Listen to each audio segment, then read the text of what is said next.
রাজধানীর কাঁচা বাজারগুলোতে এই সপ্তাহ বেড়েছে বেশিরভাগ সবজির দাম। গ্রীষ্মকালীন যে কোনো সবজি কিনতে গুনতে হচ্ছে বাড়তি 20 থেকে 50 টাকা। কিছুটা কমেছে মুরগির দাম, তবে বেড়েছে লবণ, আটা ও পোলাওয়ের চালের দর। কমেনি চিনির দামও। সরকার নির্ধারিত দামে সয়াবিন তেল বিক্রি হলেও সংকটের কথা বলছেন ব্যবসায়ীরা।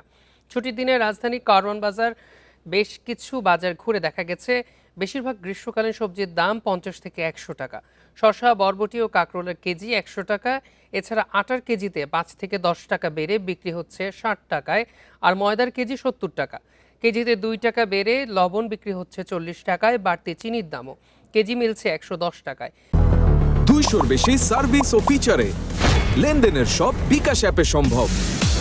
এদিকে রমজানের সময় থেকে বাড়তে থাকা পোলাওয়ের চালের দর ফের বেড়েছে। মানভেদে কেজি 150 থেকে 180 টাকা। প্যাকেজের চালের দর আরও একটু বেশি, তবে কেজিতে 5 টাকা কমে ব্রয়লার মুরগি বিক্রি হচ্ছে 175 টাকা, আর সোনালী 340 টাকা কেজি দরে।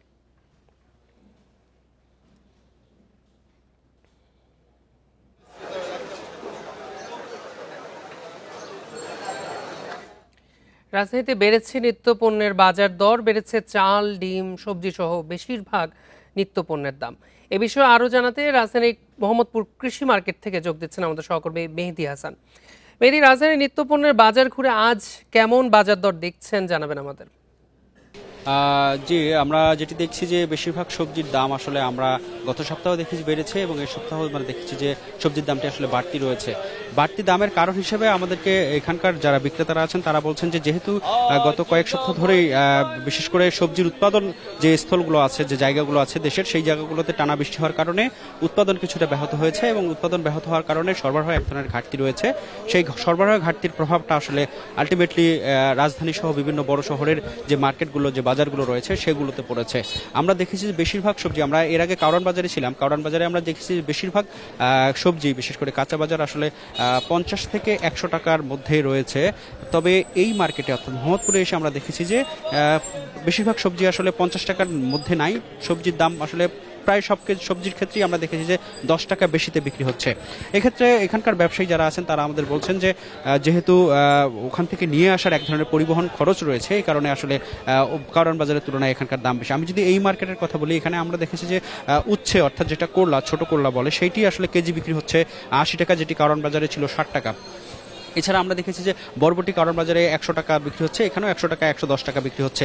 এছাড়া বেশিরভাগ সবজি আসলে দেখেছি আমরা বাড়তির মধ্যে, বিশেষ করে লাউ, যেটি এখনকার বলা হয় যে এটি লাউয়ের মৌসুম, এই মৌসুমের মধ্যে সবথেকে বেশি লাউ উৎপাদন হয়, এবং উৎপাদন হলেই সব স্বাভাবিকভাবেই এটির দাম আসলে কমার কথা, কিন্তু আমরা দেখছি যে আসলে দাম কোনোভাবেই কোনো পণ্যের আসলে দাম কমছে না, বরঞ্চ উল্টো দিকে বাড়ছে। এছাড়া ডিম, মুরগির দাম কিছুটা কমলেও আমরা দেখেছি ডিমের দাম গত 2 সপ্তাহ ধরেই বাড়ছে, এবং আজকের ডিম আমরা দেখেছি যে লাল যেটি ডিম রয়েছে সেটি ডজন বিক্রি হচ্ছে আসলে 160 টাকা, এরকম আসলে 140 টাকা, দুঃখিত 140 টাকা। এভাবে আমরা দেখেছি যে বেশিরভাগ সবজি আসলে বাড়তি দামে বিক্রি হচ্ছে। সবজির পাশাপাশি চাল, চিনি, লবণ এগুলোও বাড়তি দামে বিক্রি হচ্ছে। এছাড়া তেলের কথা যদি বলি, তেলের পর্যাপ্ত সরবরাহ সংকট রয়েছে বলে ব্যবসায়ীরা আমাদের বলেছেন, এবং তারা বলছেন যে হয়তো সামনে আরও বেশি সংকট হতে পারে। তবে সরকার নির্ধারিত দামে এখন পর্যন্ত ভোজ্য তেল আসলে বিক্রি হচ্ছে বলে আমরা দেখেছি। এছাড়া কমের মধ্যে যদি আমরা শুধু বলতে পারি যে আসলে গত সপ্তাহের তুলনায় এই সপ্তাহে কিছুটা আসলে কমেছে মুরগির দাম, সব ধরনের মুরগির দাম। আমরা দেখেছি যে ব্রয়লার মুরগি সেটি হলো 175 থেকে 80 টাকায় বিক্রি হচ্ছে, এবং যেটি সোনালী মুরগি সেটি আসলে বিক্রি হচ্ছে 340 থেকে 50 টাকায়। কারণ বাজারে আমরা দেখেছি 340 টাকা বিক্রি হচ্ছে, এই বাজারে আমরা দেখেছি যে এটি 350 টাকা, অর্থাৎ কেজিতে 10 টাকায় বেশিতে বিক্রি হচ্ছে। তো সব মিলিয়ে আসলে যারা ক্রেতা রয়েছেন তারা আসলে খুব বেশি স্বস্তি আসলে বাজারে এসে পাচ্ছেন না। তারা আমাদের বারবার অভিযোগ করছেন, তারা বলছেন মনিটরিং বাড়ানোর কথা বলছেন, তবে আলটিমেটলি যেটা দেখা যাচ্ছে যে তারা বাজার করে যে স্বস্তিটা, সেই স্বস্তিটা আসলে এখন পর্যন্ত বাজারে আসেনি। তো এই ছিল আমার কাছ থেকে রাজধানীর নিত্যপণ্যের সর্বশেষ। মোহাম্মদপুর কৃষি মার্কেট থেকে জানাচ্ছিলেন আমাদের সহকর্মী।